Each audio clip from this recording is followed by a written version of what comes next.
Income দিয়ে যে জীবনের সবচেয়ে আপন মানুষটি তার নামে সেটা করে দিলেন দুনিয়ার সুখ শান্তি পাওয়ার জন্য। এখন যেদিন বাড়ির কাজকর্ম সবগুলো শেষ হয়ে গেল, রাত্রে স্বামী স্ত্রী দুইজন গল্প করতেছেন, হঠাৎ করে কতগুলো লোক ঘরে আসলো, স্ত্রী দরজা খুলে দিলেন। আর স্ত্রী বললেন, হয়তো তোমার জীবন বাঁচাইবা, আর না হয় তোমাকে হত্যা করা হবে, তুমি বাড়ি থেকে চলে যাও। দুইটা রাস্তা, একটা হইছে বাড়ি আমার, তুমি এই বাড়ি থেকে চলে যাবা, আর না হলে তোমাকে এখন এই মানুষগুলো সবগুলো তোমাকে মারে ফেলবে। এটা আমি একজন ইমাম হিসেবে আমার বাস্তব জীবনে আমার একজন মুসলিম ঘটনা বলতেছি। স্বামী কি করবে, এখন কোথায় যাবে? তো বললো, ঠিক আছে, আমার 5টা মিনিট সময় দাও, আমি আমার পাসপোর্ট এবং ডকুমেন্ট গুলো নিয়ে আমি চলে যাচ্ছি। একটা শার্ট এবং একটা প্যান্ট পরে, কাপড় চোপড় এবং তার ডকুমেন্ট গুলো নিয়ে, একটা টাকা নিয়ে বাইরে যেতে পারে নাই, হাঁটি হাঁটি হাঁটি হাঁটি সেই মিরপুরে গেছে, দূর সম্পর্কের এক আত্মীয়ের কাছে বা নিকটতম এক আত্মীয়ের বাসায় গেছে। ওখান থেকে আসি, তারপরে তিনি ঘটনাটা আমাকে বললেন। এখন বলেন, আপনার সম্পদের কোনো নিরাপত্তা আছে না? স্ত্রীকে দিয়েছেন, স্ত্রী নিয়ে গেল, সন্তানকে দিলেন, সন্তান আপনার সামনে বিক্রি করতেছে, আপনি বাধা দিলে লাভ হবে? শুধু চোখের পানি পড়বে, চোখের পানি পড়বে। আল্লাহ সুবহানাহু ওয়া তাআলা পবিত্র কোরআনে এরকম একটা ঘটনা বর্ণনা করছেন। আপনারা তো জানেন, কোরআন শরীফে একটা সূরা আছে, সূরাতুল কাহফ। এই সূরাটার মধ্যে আল্লাহ তাআলা বেশ কয়েকটি ঘটনা বর্ণনা করছেন। আমি সংক্ষেপে একটা দিকটা বলতেছি। এই আমলে সোয়ালে যদি পড়ি, আমার আপনার জীবন দুনিয়া থাকলেও ধন্য, মারা গেলেও আল্লাহ তাআলা আমাদের আমার আপনার সম্পর্ককে আল্লাহ তাআলা রক্ষা করবেন। সুবহানাল্লাহ। এবার কিভাবে করছেন দেখেন, সূরা কাহফের মধ্যে যে ঘটনাটা, একটা ঘটনা আছে হযরত মূসা আলাইহিস সালাতু ওয়াস সালাম এবং খিজির আলাইহিস সালাতু ওয়াস সালামের একটা ঘটনা। মূসা আলাইহিস সালাতু ওয়াস সালামকে আল্লাহ তাআলা তার প্রিয় বান্দার কাছে দেখা করাবেন। তিনি হচ্ছেন খিজির আলাইহিস সালাতু ওয়াস সালাম। গিয়ে মূসা আলাইহিস সালাতু ওয়াস সালামের সাথে খিজির আলাইহিস সালামের দেখা হলো। এখন দেখা হওয়ার সাথে সাথে আল্লাহ তাআলা খিজির আলাইহিস সালাতু ওয়াস সালামকে এমন কিছু এলমে লদুরি দান করছেন, যেটা মূসা আলাইহিস সালাতু ওয়াস সালাম বুঝতে পারেন না।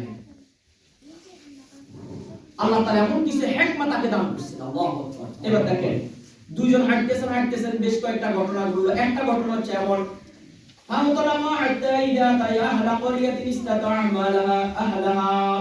অতঃপর তারা চলতে চলতে একটা জনপদের অর্থাৎ একটা গ্রামের ভিতর দিয়ে গিয়ে পৌঁছলেন।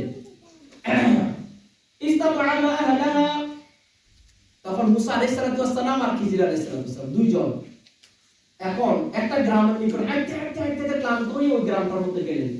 যাওয়ার পরে দূরদূর ক্ষুধার্ত, এখন ওই গ্রামের মানুষদের কাছে তারা কিছু খানা চাইলেন। ওই গ্রামের লোকেরা বলছে, না না না, কোনো খানা দ্বারা খাওয়া যাবে না, আমাদের এই গ্রামে কোনো মেহমানদারি চলে না, খানা দ্বারা খাওয়াইও না।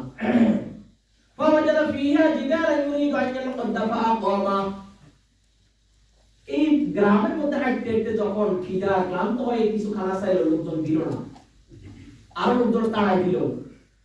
তো এখান থেকে নিরাশের সামনে একটা জায়গা গেলেন। যাওয়ার পরে তারা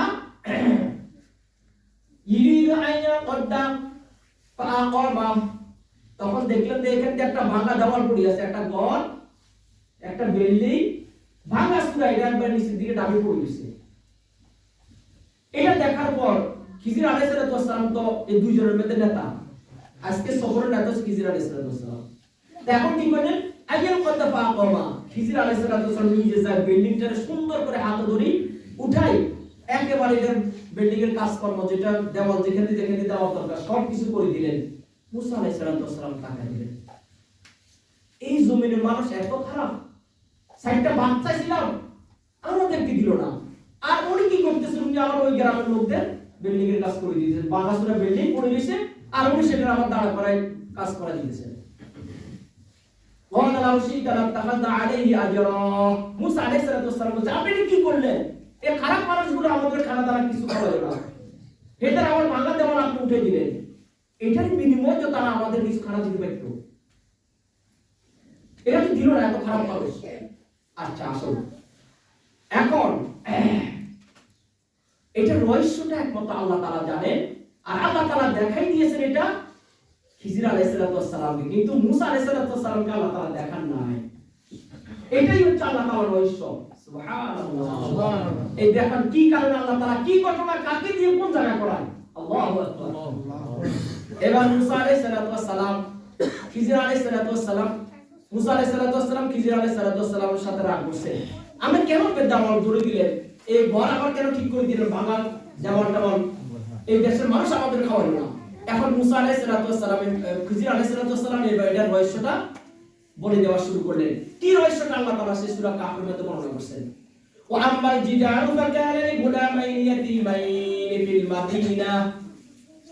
খিজির আলাইহিস সালাম বলেন, মুসা এই যে ঘরটা দেখছেন, এই ঘরটা হচ্ছে বিগুলামাইনি ইয়াতীমাইনি ফিল মাদিনা, এই শহরে এই গ্রামে দুইজন এতিম বালকের এই ঘরটা। সুবহানাল্লাহ, এই ঘরটা হচ্ছে এই গ্রামের দুইটা ছোট ছোট ছেলে ঘর, আর এই ছেলেগুলো হচ্ছে ইয়াতীম, তাদের বাপ মারা গেছে, এখন তারা ছোট ছিল, এখন তারা একটু বড় হয়েছে। ওয়াকানা তাহতাহু কানজুল লাহুমা, এই দুটো তিন ছেলের ঘরের ভিতরে আল্লাহ তাআলা কিছু গুপ্ত সম্পদ তাদের পিতা তাদের জন্য রেখে দিয়েছেন, এটা আল্লাহ তাআলা জানেন।